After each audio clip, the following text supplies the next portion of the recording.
राधा राधा स्वामी दयाल की दया, राधा स्वामी सहाय, राधा। सबसे पहले तो आप सबको राखी की मंगल कामनाएं, बहुत बहुत आशीर्वाद। हर साल की भांति राखी का सत्संग पहले तो एक आध दिन आगे पीछे कर लेते थे, पता नहीं इस बार क्यों मैंने कह दिया महा उसी दिन कर देना। जो भी मालिक की रजा होती है उसमें हमारी चतुराई काम नहीं करती, जो होना होता है वही होता है। लेकिन अच्छा हुआ आज राखी नहीं होती तो संगत शायद इसमें आनी मुश्किल हो जाती। इसलिए कई बार मैं जानबूझ के भी ऐसा करता हूं कि छुट्टी के दिन सत्संग नहीं रखता, क्यों उस दिन भीड़ ज्यादा हो जाती है। लेकिन कई बार फिर ये जान के दुख होता है, सरकारी कर्मचारी हैं, अध्यापक हैं, विद्यार्थी हैं, वो नहीं पहुंच पाते तो शिकायत करते हैं जी इस बार आपने छुट्टी के दिन सत्संग नहीं किया। सत्संग तो आप टीवी पर भी सुनते होगे, यूट्यूब पे भी देख लेते होगे, लेकिन लाइव देखने में जो मजा आता है, और वो मजा क्या आता है, अकेला सत्संग तो सुनते नहीं, नए नए चेहरे, पुराने मित्र, पुराने सत्संगी, उनसे मिलना, उनसे बातें करना, हालचाल जानना, उसमें ज्यादा खुशी मिलती है। सत्संग तो सुनने के लिए आपको मिल जाएगा, लेकिन इकट्ठे बैठ के इस प्रकार से या उनसे अपनी दिल की बात करना, कहना, ये तो मैं नहीं कहूँगा कि आप सत्संग की, ध्यान की, अभ्यास की बात करते होगे, लेकिन कैसे भी करो कि उन बातों को जान के आपको कुछ ना कुछ मिलता है, विचारों के आदान प्रदान से। अपने दिल का कोई दर्द भी कह देता है, कोई अपनी खुशी भी जाहिर करता है, ये एक बहुत बड़ी अच्छी बात है। मैंने इसीलिए सत्संग के अलावा आश्रम में जो टाइम रखा है सत्संगियों के लिए, उनके लिए इसीलिए उनको एक एक को समय देता हूं कि उनकी अगर कोई बात है, किसी बात के लिए आशीर्वाद लेना है, किसी बात के लिए कोई सलाह मशवरा करना है, या कोई दिल का दर्द जो आदमी अपने प्यारे घर परिवार, रिश्तेदार, नातेदार, मित्रों से नहीं कह सकता, वो मेरे से मिलके अगर कह देता है तो उनका दिल का बोझ हल्का हो जाता है। ये एक बहुत बड़ी बात है। इंसान को कुछ दो ना, लेकिन उससे अच्छी मीठी उसकी दिल की बात सुन लो तो भी उसको बहुत कुछ सांत्वना मिलती है। इसीलिए जब किसी को कोई पीड़ा होती है, दुख दर्द तकलीफ होता है, तो हम जाके मिलते हैं, उससे हालचाल पूछते हैं, तो उससे शांति मिलती है। और कई बार कोई मजबूरी के कारण नहीं जा पाता तो आदमी शिकायत करता है, बोला कि मुझे जब ऐसा हुआ ना, वो आदमी नहीं आया पूछने के लिए, वो ठीक भी हो गया, वो उसका दर्द पीड़ा थी वो खत्म हो चुकी, लेकिन उसकी वो बात फिर भी उसने याद रख ली। तो इसलिए ये मिलना जुलना, हालचाल पूछना बहुत बड़ी बात है। अब आते हैं राखी पर। ये आज कोई नया त्योहार नहीं है। अपने देश में त्योहारों को जो महत्व दिया जाता है, किसी देश में ऐसा नहीं है। बड़े हर्ष उल्लास से हम सभी त्योहारों को बड़ी खुशी से मनाते हैं। आज के दिन भी इसको वैसे तो बहन भाई का त्योहार मान लिया गया, लेकिन ये बहन भाई का त्योहार तो नहीं था। लेकिन बदलते बदलते कुछ ऐसा हो गया कि हमने इसको बना ही दिया कि बहन और भाई के प्यार का त्योहार है। बहनें जाती हैं पिता के घर में, भाई को राखी बांधती हैं, लेकिन ये राखी भी भाई के लिए नहीं थी, कोई भी किसी को भी बांध सकता है। चाचा को, ताया को, भाई को, मामा को, फूफा को, किसी मित्र को, किसी को भी, अड़ोसी पड़ोसी को ये राखी सूत्र बांध सकते हो। इसका अर्थ कुछ और था। आज नहीं, बहुत पुरानी परंपरा है, कम से कम 6000 साल पुरानी है ये। पुराने समय से जब देवताओं के और असुरों के युद्ध होते थे, तब से ये चालू हुई थी। और इस बार की राखी का तो एक विशेष महत्व भी है। मैंने सुना था कि ये संयोग 400 साल के बाद में ऐसा हुआ है कि 30 अगस्त को राखी का त्योहार आया है, 400 साल के बाद। तो बहुत बड़ी बात है। आज का दिन तो बड़ा महत्वपूर्ण हो गया। ये दिन किसी किसी को नसीब होता है, 400 साल कौन जीता है। तो ये जो अब हम हाजिर हैं, हम सब नसीब वाले हैं, ऐसा दिन देखने को मिला और इतना बड़ा त्योहार।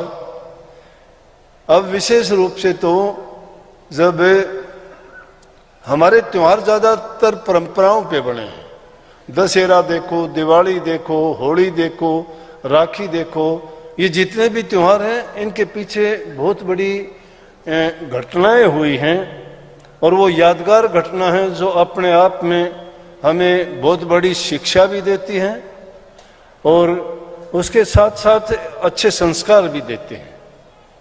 और उनको अगर सही रूप में हम मान लें और उन पर चलें तो हमें बहुत उनसे फायदा भी मिलता है। तो राखी का त्योहार, तो इस सबसे बड़ी बात तो यह है कि अलेक्जेंडर के बारे में आपने सब ने सुना होगा कि कितना बड़ा वो महत्वाकांक्षी राजा था, सारी दुनिया को विजय करना चाहता था। सिकंदर सारी दुनिया को विजय करना चाहता था। जब वो चला अपने देश से तो रास्ते में जितने आए सबको जीतता हुआ चला आया और उनको जीतते जीतते जब हिंदुस्तान में आया तो उसने सुना कि पुरु राजा, जिसका नाम पोरस था, बड़ा शक्तिशाली है और उस भय के मारे उसने अपनी सेना को रोक दिया और उसको मुश्किल होगी कि वापस भी नहीं जा सकता, कि नहीं तो दुनिया में मेरी ये बेइज्जती होगी। सिकंदर इतना महान था और हिंदुस्तान में राजा पुरुष से डर के वापस आ गया, आगे भी नहीं बढ़ सकता था। उसको डर भी लगता था कि तेरी हार हो जाएगी। उस समय में उसकी पत्नी ने उसको युक्ति बताई और उसने राजा पुरु को राखी भेजी। ये हमारे ही लोगों ने उनको बताया कि इससे बचने का एक ही उपाय है, अगर आप राजा पोरस को अपना भाई बना लो तो इस आपदा से आप बच जाओगे। और वही हुआ कि उसने जो है राजा पुरु को राखी भेजी और उसने भाई बना, तो उस बात से टल के वहीं से सिकंदर वापिस हो गया। अब इतिहास में तो अनेकों बात ऐसी हैं, लेकिन ये बात भी उनमें एक मुख्य है कि जिसके कारण सिकंदर वापिस हुआ। तो ये त्योहार उस टाइम से भी चला था, ये राखी का त्योहार। हम इसको एक साधारण धागा मानते हैं। बंधन तो धागा नहीं होता, बंधन तो वचन का ही होता है। बंधन एक पर्ण होता है, एक नियम होता है, एक आस्था होता है, एक अटूट विश्वास होता है। उस धागे में ये सारी चीजें बंधी हुई होती हैं, लेकिन उसको कोई धागा मानता है, ये उसकी मूर्खता और गलती है। ये धागा बंधवा लेना, उसके बदले में 2-4 रुपए 100, 200, 500 दे देना, कोई लत्ता कपड़ा भेंट दे देना, ये कोई उसके बदले में चीज नहीं दी गई। वो तो एक हमारा नियम है और कुदरत का भी नियम है कि जो इंसान अगर किसी को कुछ देता है तो उसको खाली ना जाने दो, तुम भी उसको बदले में कुछ ना कुछ दो। क्योंकि जो इंसान देता नहीं है वो लेता भी नहीं है, उसको मिलेगा भी नहीं। दाता देने वाले को कहते हैं, मांगता मांगने वाले को ही कहते हैं। मांगता भिखारी बन जाता है, जो भिखारी बन जाता है उसको लेने लेने की आदत होती है, वो दे नहीं सकता। लेकिन जो अपनी आदत को बढ़ाए रखता है देने की, तो वो जरूर देता ही देता है। तो ये तो उस टाइम की बात है। इंद्र के टाइम में भी हमेशा ही, जब से सागर मंथन हुआ था उसी समय से भी पहले राक्षसों का और देवताओं का आपस में था। आपस में झगड़ा होता रहता था। तो एक और हर बार देवता हारते थे, तो राक्षसों से भयभीत थे। तो इंद्र उस भय के मारे बड़ी चिंता में था, तो उसको बताया, और उसकी पत्नी ने क्या किया, एक धागा लेके और वो बताया कि आप ये सूत्र बांध के जाओ और आपकी विजय होगी। जब उनको वो ये राखी का धागा बांधा तो उस देवताओं की उसमें जीत हुई। परंपरा हो गई उससे कि जो इसको धागा बांधेगा वो उसको बदले में उसकी रक्षा सुरक्षा की गारंटी लेगा, उसके बुरे वक्त में उसकी सहायता और मदद करेगा। और उससे भी प्रसिद्ध घटना है, जब महाभारत का युद्ध हुआ, श्री कृष्ण जी ने प्रण किया था कि मैं शिशुपाल के 100 कसूर माफ कर दूंगा। मैं ज्यादा लंबी कहानी नहीं बताना चाहता, छोटे में कहना चाहता हूं। कहने लगा कि मैं शिशुपाल के 100 कसूर, क्योंकि शिशुपाल गलतियों पे गलतियां करता था और कृष्ण जी ने कहा था कि इसकी गलतियां सहन करने लायक नहीं है। फिर भी उसने कह दिया था कि मैं इसके 100 कसूर माफ करूंगा, अगर 100 से ज्यादा कसूर हो गए तो मैं बख्शूंगा नहीं। तो एक समय आया वो कहता था तू गवाला है, तू ये है, तू वह है, तू पागल है, तू ऐसा वैसा है, तू घटिया है। सुनता रहा, उसकी गलतियां गिनता रहा, एक दो कहते कहते जब 100 पूरी होगी, सुदर्शन चक्कर निकाल के उसने कृष्ण जी ने छोड़ दिया और शिशुपाल का वध कर दिया, गला काट दिया। तो सुदर्शन चक्कर उसका गला काटने के बाद वापिस जब कृष्ण जी की उंगली में वो आके रुका तो उस वक्त में उसकी उंगली में चोट लग गई। और द्रौपदी उस टाइम में बैठी हुई थी, तो जब उसने देखा तो उसने एक अपनी साड़ी से पल्लू से लीर पाड़ के, लीर जानते हो ना, कपड़ा पाड़ के पट्टी की तरह उसकी उंगली पे बांध दिया। और वो उंगली पे बांधने का नतीजा क्या हुआ कि जब द्रौपदी को सभा में नंगा करने लगे तो उसके बदले में श्री कृष्ण जी ने उसके बदले में उसके चीर की साड़ी इतनी बढ़ा दी कि उस साड़ी का अंत ही नहीं आया, और दुशासन जैसा योद्धा पसीना पसीना होके बेहोश होके गिर पड़ा। किसके बदले में कृष्ण जी ने मदद करी? उस लीर के बदले में, एक छोटे से उस कपड़े के टुकड़े के बदले जो उंगली पे बांधा गया था वो भी एक राखी का सूत्र माना गया था। और ये परंपरा उसी से जोड़ के अब भी हम कहते हैं कि राखी बांधने से वो उसके लिए ये वचन देता है कि तेरे बुरे वक्त में मैं तेरे काम आऊंगा। एक घटना इसी प्रकार से कितनी बड़ी हुई, राजा बलि की, जो राक्षसों का देवता था, और 110 यज्ञ उसने पूरे कर लिए थे। और राक्षस जब इतने यज्ञों को पूरे करते देख के इंद्र को बड़ी चिंता हुई कि ये तो अगर और ज्यादा इसने कर लिए तो ये तो मेरा राज छीन लेगा, देवताओं का तो विनाश कर देगा, क्योंकि ये राक्षस है, ये राक्षसों वाले काम करेगा। अब इंद्र विष्णु भगवान के पास गया और विष्णु भगवान के पास जाके न कहने लगा जी ये तो बहुत गलत हो गया। बोला क्या बात है कि इस तरह से राजा बलि ने तो 110 यज्ञ पूरे कर लिए और वो राक्षसों का राजा है, अगर उसने ज्यादा कर लिए तो वो तो यहाँ देवताओं को निकाल बाहर करेगा, देवताओं का तो खात्मा ही हो जाएगा, राक्षस राज हो जाएगा पूरी दुनिया में। बोले चिंता ना करो, मैं इसका इंतजाम करूंगा। और विष्णु भगवान 52 भगवान का रूप धार के उसकी यज्ञशाला में प्रकट हुए। और उनका ये नियम था कि जब भी कोई ब्राह्मण आएगा यज्ञ के समय में तो मैं उसको दान जरूर दूंगा। अब यहाँ पे हमारे लिए और एक बात सोचने की हो जाती है, जब वो वहां पहुंचता है तो उसका गुरु जो था, राजा बलि का गुरु कहने लगा, वो जब यज्ञ के लिए जाने लगे और उसी टाइम में विष्णु भगवान प्रकट हो गए छोटे रूप में। 52 भगवान इसीलिए कहते बहुत छोटे रूप में जब प्रकट हुए और कहने लगे जी आप यज्ञशाला में चले हो। बोले कि तुम कौन हो? बोले मैं ब्राह्मण हूं, पहले मुझे दान दो। उसने सोचा इसको क्या दान लोगे? बोले जी क्या दान देना था, आप वचन भरो पहले। बोला वचन ही है, बोलो तू जो कहेगा। तो उसका गुरु कहने लगा कि राजा बलि गलत करते हो, ये कोई ब्राह्मण नहीं है, कोई छद्म रूप धर के कोई ऐसी शक्ति आई है जो तुझे छड़ने के लिए आई है, बच जाओ। अब यहां चीज आती है, एक तो हम कहते हैं कि गुरु के वचन को मोड़ना नहीं चाहिए, लेकिन राजा बलि कहता है, अपने गुरु को ही कहता है कि मेरा धर्म यह है कि जब ब्राह्मण आया है इसमें खाली नहीं लौटाऊंगा। उस तरफ से गुरु का वचन टूटता है। गुरु की बात को छोड़ के राजा बलि ने उसको कहा कि मांगो, क्या मांगोगे? उसने कहा मांगना क्या था, मुझे 3 कदम जगह दे दो, हम यहाँ कोई कुटिया बना के रह लेंगे, हम भी यहाँ अपना गुजारा कर लेंगे। बोले ठीक है। बोला कि बोल दिया, वचन दे दिया कि तुम नाप लो 3 कदम। अब राजा बलि का जितना था 1 कदम में उसके पूरे राज्य को माप लिया। कई कह देते हैं ना कि पूरी पृथ्वी को माप लिया। पूरी पृथ्वी को वो कैसे दे देगा? राजा बलि का जितना वो राज था वो सारा का सारा माप लिया 1 कदम में। दूसरे में जितना हिस्से में समुद्र आता था वो माप लिया। बोला कि अब पता 3रा कदम कहाँ रखो? राजा बलि ने दोनों हाथ जोड़े और नीचे झुक के कहा कि 3रा कदम मेरे सिर के ऊपर रख। कोई जगह ही नहीं रही, तो 3रा कदम जब रखा तो उसके सिर के ऊपर पैर रख के कहने लगे, जाओ तेरा पाताल लोक में राज करो, फिर यहां राज नहीं है तेरा।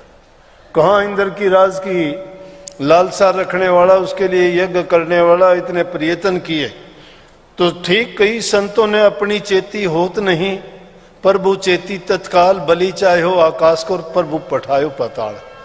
हमारी चेती नहीं होती, प्रभु की चेती होती है। इसका मतलब हमारे मन में जो हम चाहते हैं करना ऐसा नहीं होगा, जो मालिक चाहता है, परमात्मा चाहता है वो होगा। राजा बलि ने तो इंद्र का राज चाहा था, लेकिन जाना कहां पड़ गया उसको? पाताल लोक में जाना पड़ा।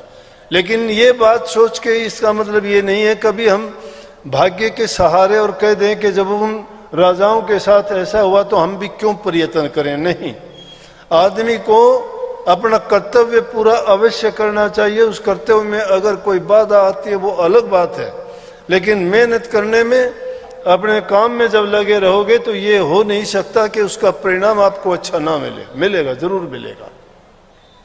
राजा बलि भले वहां चला गया, अब मुश्किल हुई।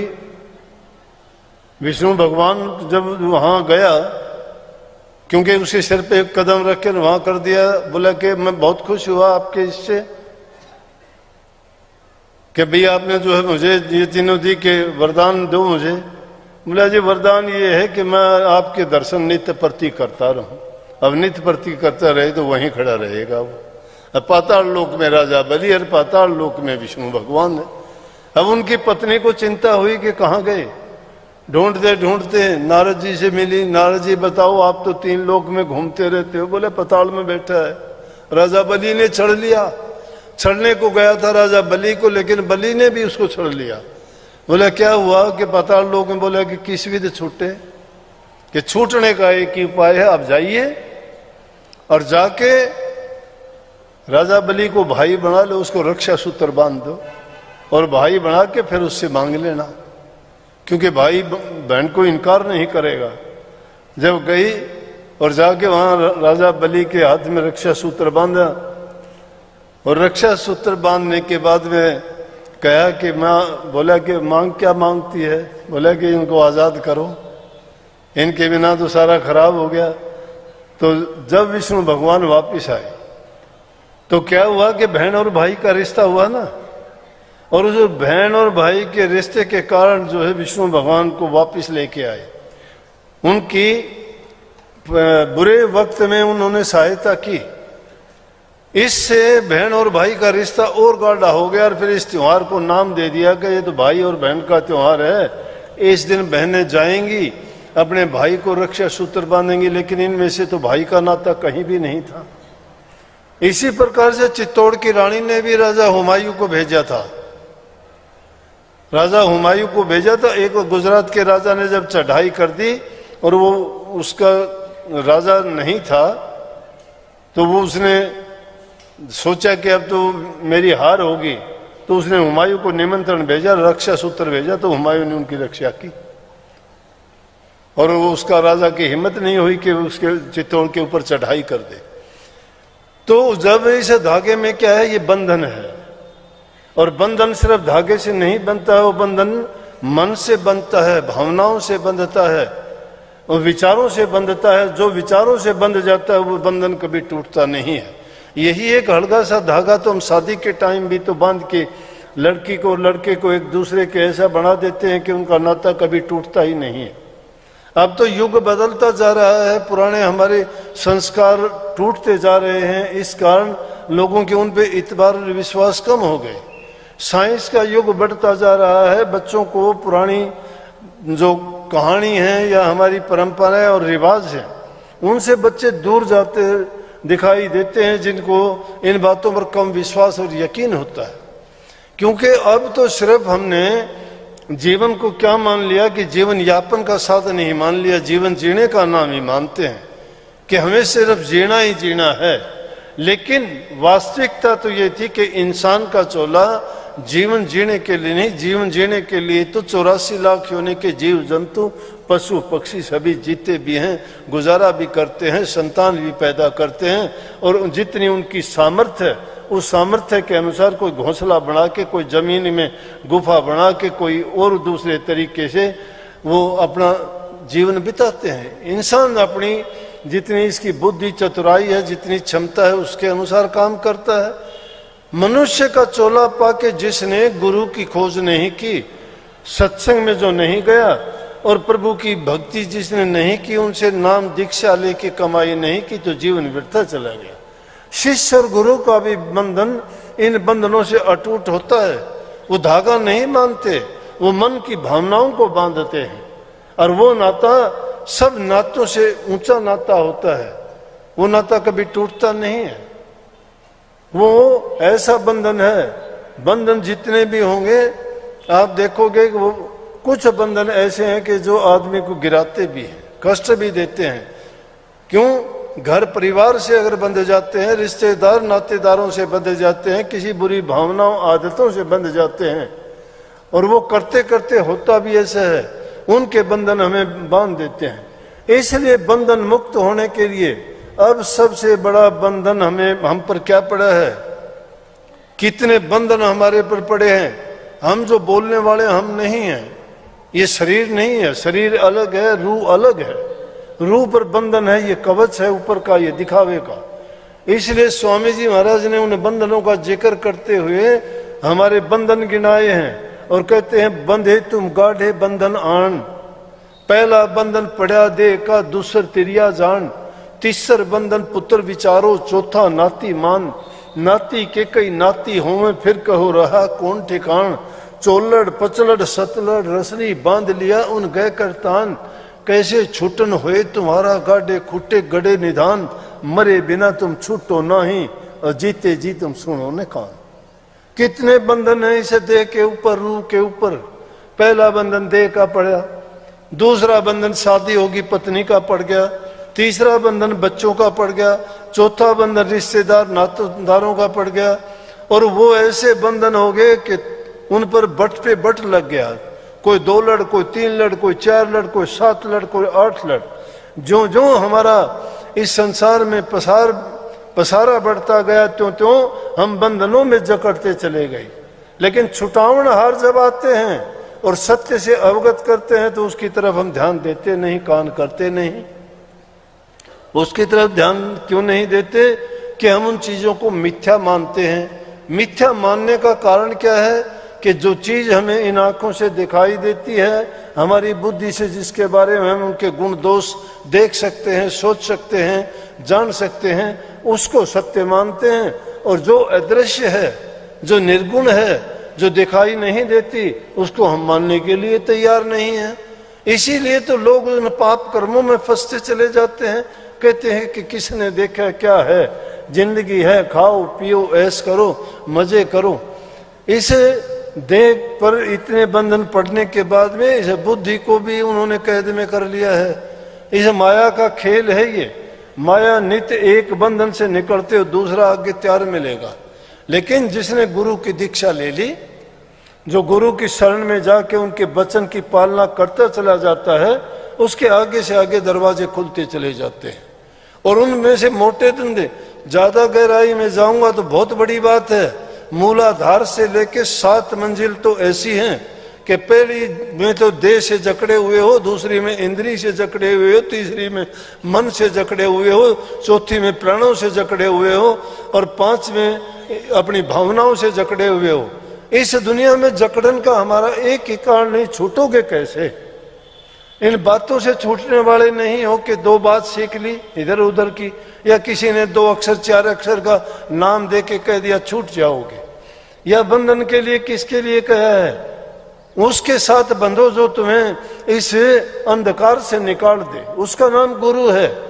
गुरुओं की कमी नहीं है, आज गुरु कहीं है ही नहीं। पाखंड प्रचार हो गया, धर्म व्यवसाय हो गया, लोग लूटते हैं, खसूटते हैं, सच का ज्ञान खुद को नहीं दूसरे को क्या देंगे? अरे दूसरे को मुक्त वो कर सकता है जो खुद बंधन से मुक्त है। कबीर साहब तो कहते हैं कबीर निर्बंध बंध रहा और बंध निर्बंध हो। क्यों है बंध निर्बंध? ये गुरु तो बंधे पड़े हैं और जो बंधे हुए हैं उनको खोलना चाहते हैं। अरे तुम खुद बंधे हुए हो, दूसरों को कैसे खोल दोगे? अगर उनको खोलना चाहते हो तो पहले अपने आप को तो खोल के देखिए ना। जिसने गुरु की शिक्षा नहीं मानी और जो गुरु के बंधन में नहीं बंधा, और गुरु का बंधन क्या है? गुरु की शिक्षा। गुरु की शिक्षा, गुरु क्या कहता है? गुरु कहता है कि पहले तुम गुरु भक्ति करो। गुरु भक्ति में सेवा भक्ति आती है, नाम भक्ति आती है, प्रेम भक्ति आती है। सारी भक्ति किस चीज से पूरी होंगी? गुरु भक्ति से पूरी होंगी। इसीलिए स्वामी जी महाराज कहते हैं गुरु भक्ति दृढ़ के करो, पीछे और उपाय। अगर तुम भक्त मुक्ति के उपाय करना चाहते हो, छूट जाने का उपाय करना चाहते हो, तो पहले गुरु भक्ति करो दृढ़ के। दृढ़ के करना का मतलब गुरु के वचन को तो मान लो नहीं। तुम किसके वचन मानते हो? गुरु रात दिन पढ़ाता है, गुरु रात दिन सिखाता है, गुरु अच्छी सच्ची बातें बताता है, फिर भी तुम उन बातों को छोड़ के पाखंडी आदमी एक दिन में तुम्हारी अकल को भरमा देगा। एक दिन में भरमा देगा, कुछ का कुछ कह के वो बातें तुम्हें सच्ची लगेंगी। भरम किसको कहते हैं? कि जो सच्चाई को छोड़ के झूठ बात में अपना सोच शुरू कर दे, वो भरम है, वो इल्यूजन है। एक सच्चाई की चीज है, उसको खुद नहीं जानता, अपनी बुद्धि की कसौटी पे वो नहीं कसता है। एक मूर्ख आदमी अपनी बात बता के उसको मूर्ख बना देता है, फिर वो सच्चाई क्यों? तो इसलिए कही कि गुरु भक्ति को दृढ़ के करो। गुरु भक्ति को दृढ़ के क्या करोगे? गुरु के वचन की पालना करके देखो। हम तो गुरु के वचन में ही संशय खड़े कर देते हैं कि गुरु ने ऐसा क्यों कहा, गुरु ने ये मेरे लिए नहीं कहा, ये गुरु ने ये उसके लिए कहा होगा क्योंकि वो ऐसा आदमी था, मैं ऐसा नहीं हूं। इंसान में ये एक भूल है कि वो अपने आप पर उस चीज को आने ही नहीं देता, वो दूसरों की ओर टालता रहता है। गुरु तान तान के वचन मारता है जो उसके हृदय को बेंध देते हैं। बेंध देते किसको हैं? जो सच्चे ज्ञान का अधिकारी है, जो खोजी बन के इस आध्यात्मिक दुनिया में उतरा है। और उसमें जो उतरता है, क्यों पुराने जमाने में क्यों घर छोड़ देते थे, क्यों भाई बंधु परिवार को छोड़ देते थे? क्योंकि वो जानते थे कि ये संसार का प्यार एक तरफ है और प्रभु का प्यार, संसार का प्यार, रिश्तेदारों का प्यार, घर परिवार का प्यार, ये मतलब के साथी मतलब का प्यार है ये। लेकिन उसमें किसी का मतलब नहीं है। वो प्रेमा भक्ति कहलाती है जिसमें निखालस प्रेम है। और वो प्रेम जिसको मिल जाता है तो वो इसकी तरफ नजर उठा के क्यों देखेगा? उसको पता है ये रहन का सपना है, ये टूट जाना है, लेकिन वो सत्य है, वो कभी टूटता नहीं है, वो अटल है, वो कभी बिगड़ता नहीं है। ये तो बिगड़ते हैं, बनते हैं, आज टूटता है, कल को फिर बन जाएगा, कल को बन जाए फिर टूट जाएगा। जो बनते बिगड़ने वाली चीजें हैं उसमें सच्चाई तथ्य नहीं होती। इसलिए गुरु तुम्हें बार बार चेताते रहते हैं सत्संग के माध्यम से, वचनों के माध्यम से, और नेक कर्म की तुम्हें प्रेरणा देके कि तुम ऐसा करोगे तो तुम्हारा कल्याण होगा, तुम्हारा हित होगा, तुम्हारा लाभ होगा। जीवन को सुखी तभी जी सकते हो आप, जीवन का सार मिलेगा तो। हम सिर्फ शरीर के सुख को मानते हैं, इंद्रियों के भोगों को सुख मानते हैं, मन की सोची हुई को सुख मानते हैं, लेकिन जो हमारा रूहानी सुख है उसको जानते नहीं है। और रूहानी सुख में रूह के लिए क्या करते हैं हम? आत्मा के लिए कुछ नहीं करते, शरीर के लिए करते हो। ये तो 5 तत्व का है, बिखर जाएगा। मन के लिए करते हो, शरीर है तो उसमें मन काम करता नहीं, मन कोई चीज ही नहीं है। विचार है तो ये तो मन में पैदा होंगे।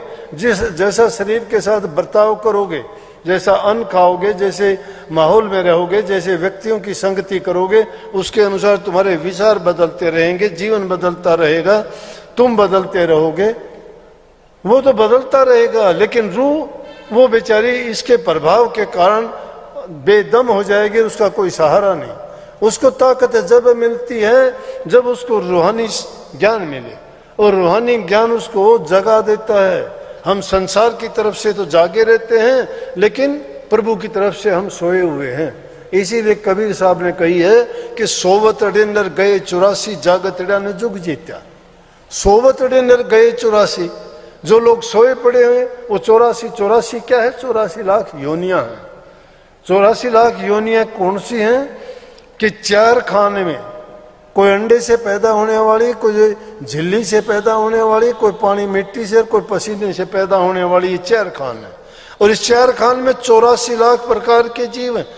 इसीलिए कबीर साहब की जो वाणी थी, और इस वाणी में क्या कहा? अरे मनमूर्खा भाई गुरु बिन जागा कौन सी घाटी। वो घाटी कितनी? 84 लाख घाटियां हैं, एक नहीं। कहता है कि गुरु के बिना कौन सी घाटी उतरेगा तू, क्यों? तुझे ज्ञान ही नहीं, पता नहीं है।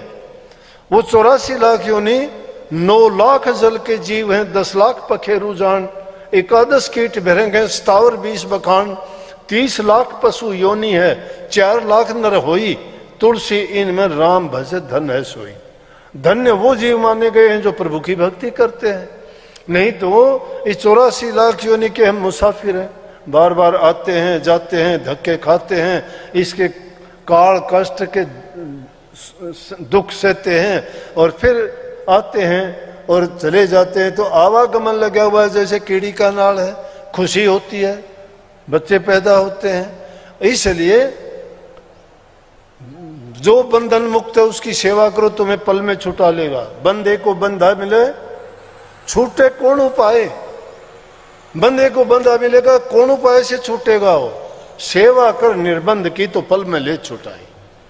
उस निर्बंध की सेवा करो जो खुद निर्बंध हो चुका है, जिसने खुद साक्षात्कार कर लिया है, जिसने खुद उनका अनुभव किया है, उस सिर्फ अनुभव ही होगा। अब अनुभव की बात कोई आपको हमें कोई बताता है तो उस पर विश्वास करना बड़ा कठिन हो जाता है।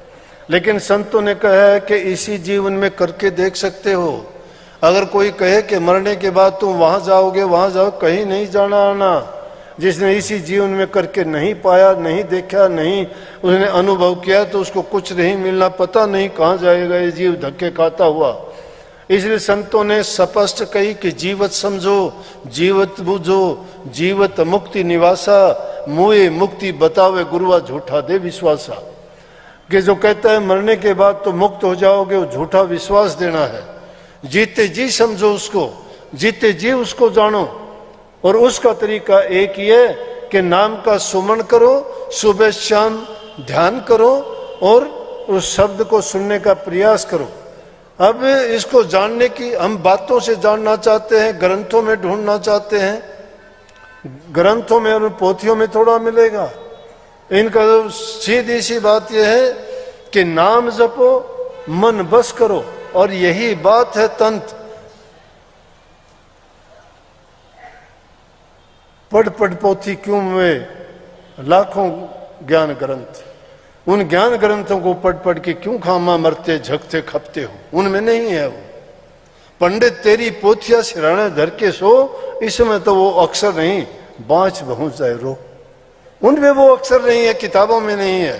ये किताब तो लिखी गई है किस चीज की? मन में उठने वाले संकल्प की। ये संकल्प विकल्प जो उठे, जैसे अनुभव किए, वो लिख दिए गए।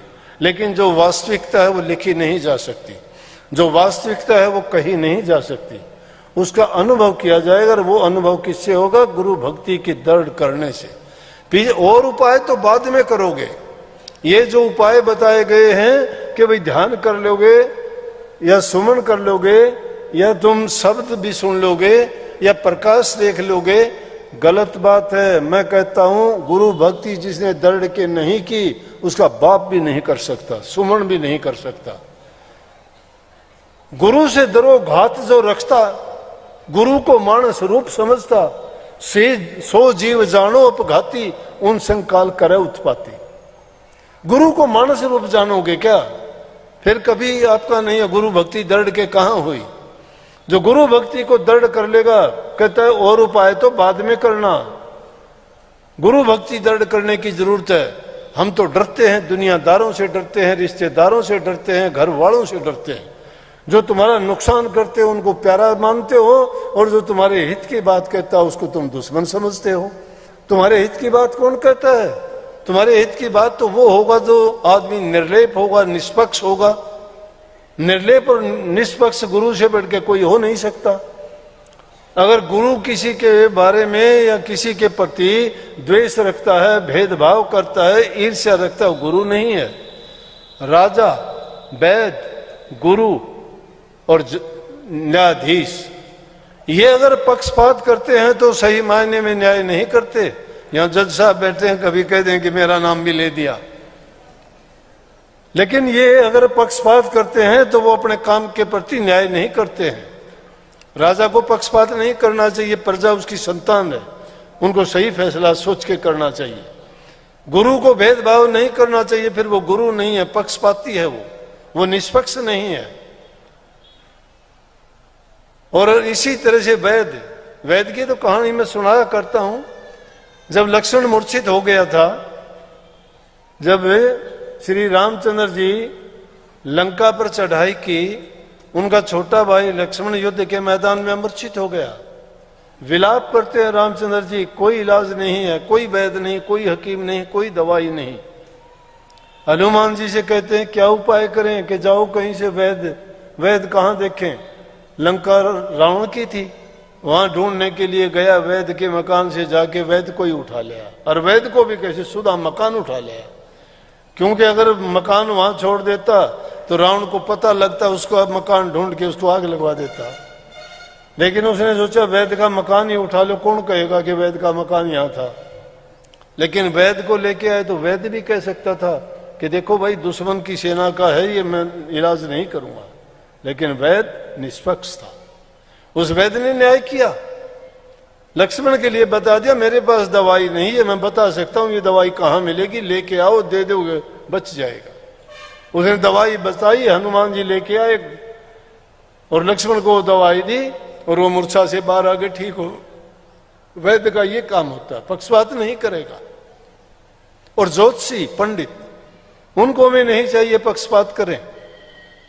महाभारत के युद्ध के समय में सहदेव ने भी ऐसा ही किया था। उससे भी जब पूछने के लिए गए तो उन्होंने सही मुहूर्त बताया। दुर्योधन उससे पूछने के लिए गया कि बताइए भाई, उन्हीं के साथ युद्ध है, लेकिन ज्योतिषी था सहदेव। बोला सहदेव ये बताओ कि युद्ध किस मुहूर्त में शुरू किया जाए कि जीत हो। बोला भाई इस मुहूर्त में शुरू करेगा तो जीत होगी, उन्हीं के साथ युद्ध करना है, वही उसको मुहूर्त बता रहा है। और जब युधिष्ठिर उनके पास जाके कहता है, बोला भाई सहदेव बता युद्ध का मुहूर्त कौन सा होना चाहिए। बोला मुहूर्त तो एक ही था, वो तो मैंने दुर्योधन को बता दिया। बोला तो एक बता सकता हूं, जीत किसकी होगी और कैसे होगी।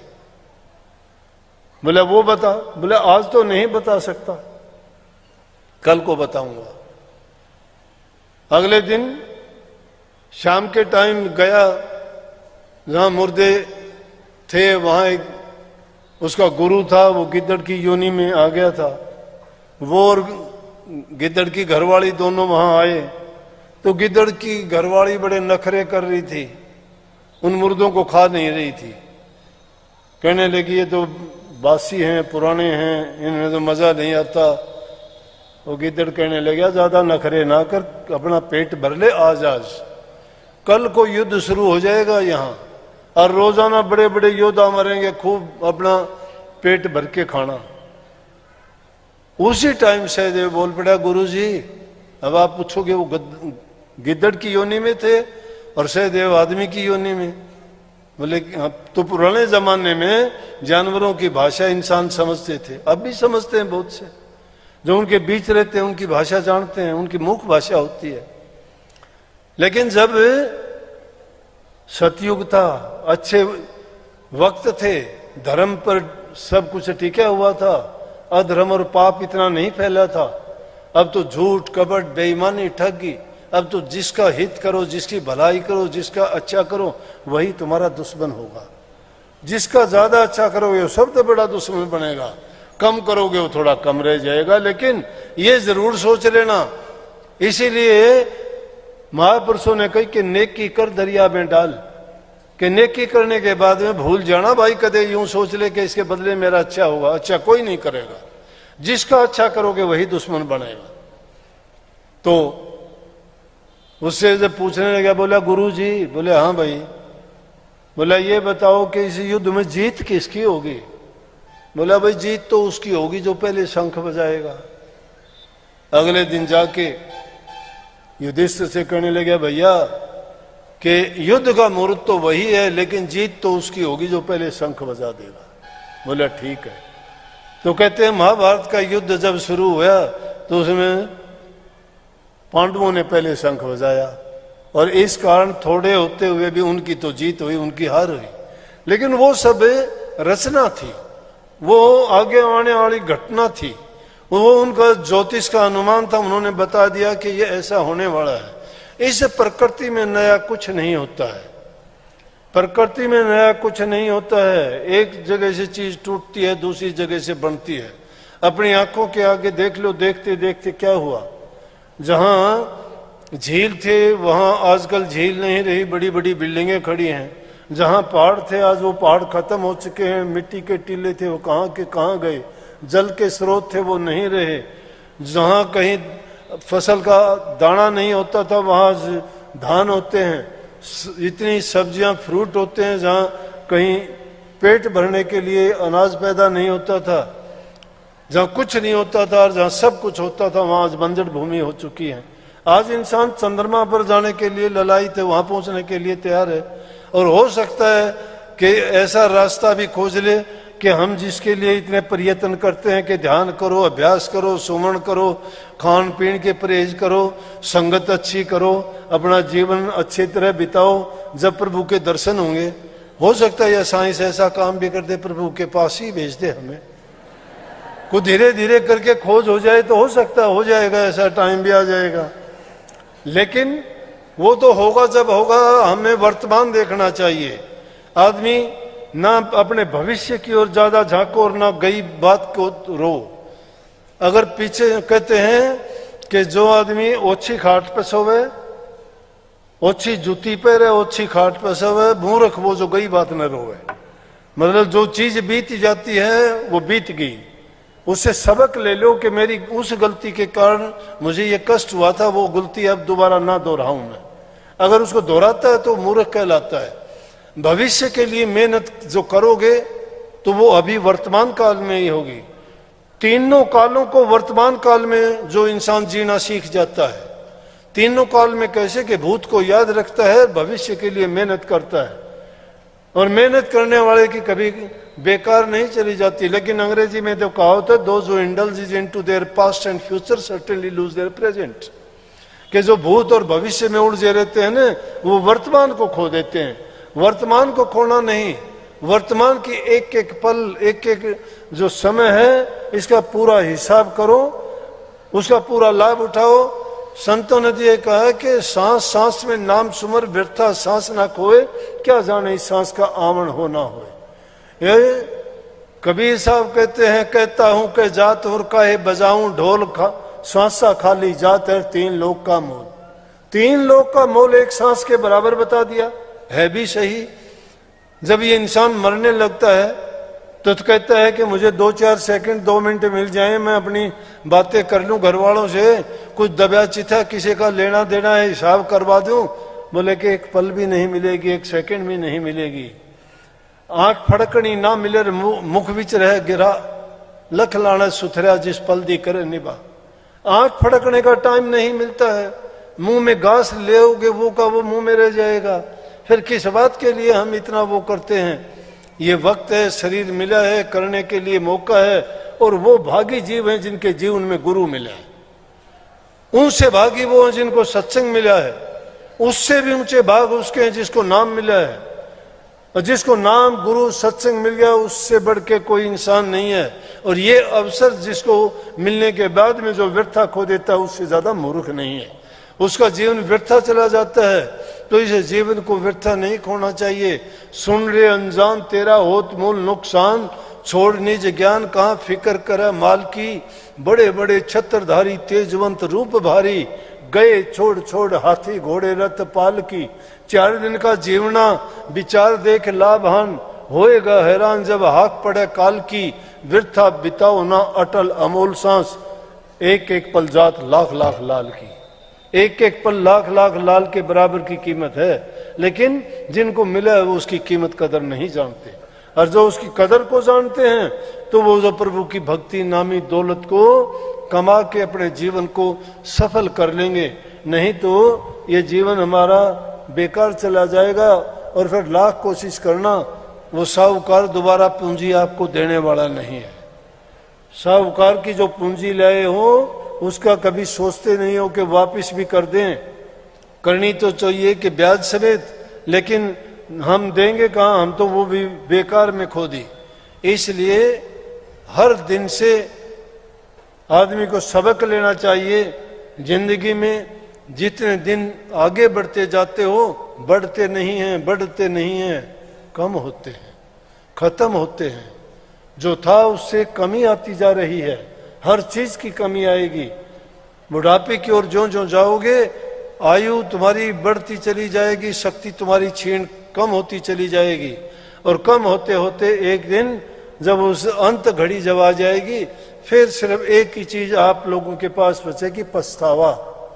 लेकिन जो लोग इस जीवन जीते हुए अपनी कमाई कर लेंगे वो हंसते हुए जाएंगे, और उन्होंने इसी जीवन में सब कुछ जो पा लिया है वो इस बात को सिद्ध कर देंगे कि जीवित समझने वाली बात को, जीवित पाने वाली बात को जीते जी जिसे नहीं पाया।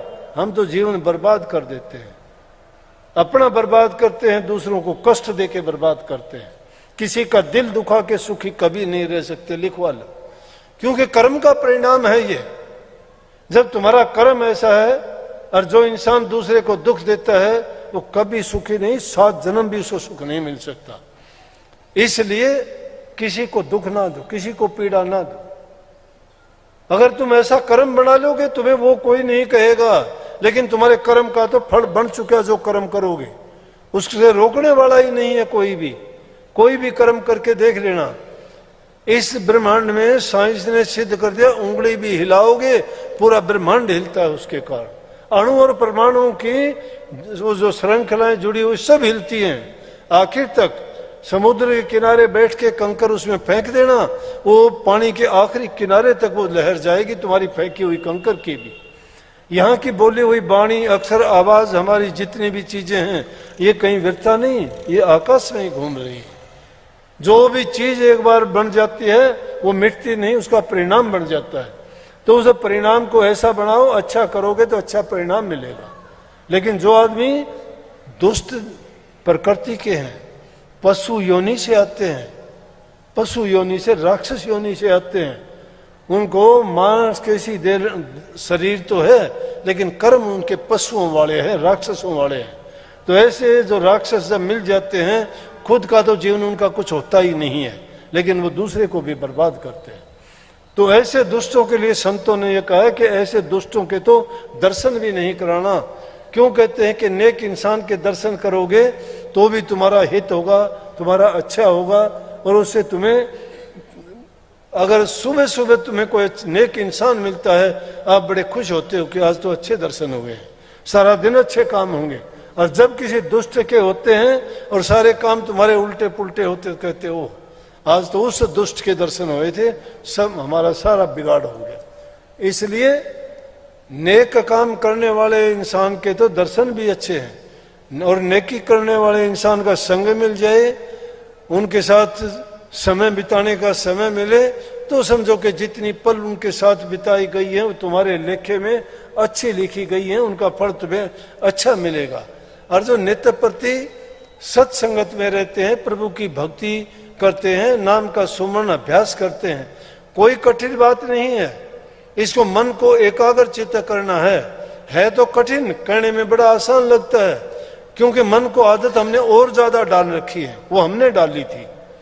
हमने इस मन को पहले पूरी छूट दे दी, इसको निर्बंध कर दिया कि घूम कुछ भी कर, ये कहता रहा, हम करते रहे, इंद्रियों के भोगों में फंसाता रहा, फंसते रहे, बुराइयों में हमें ले जाता रहा, हम उन बुराइयों में जाते रहे।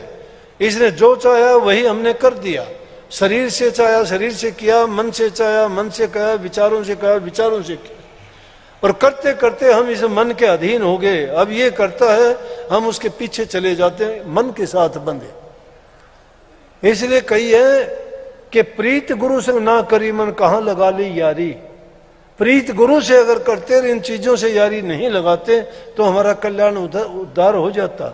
तो इस मन को समझाने के लिए बड़ा समय लगेगा, ये 1-2 दिन में मानने वाला नहीं है, परंतु कही है कि तेरी बनत बन जाई, तू लागा रही मेरा भाई रे, तेरी बनत बन जाई रे। किसकी नहीं बनी?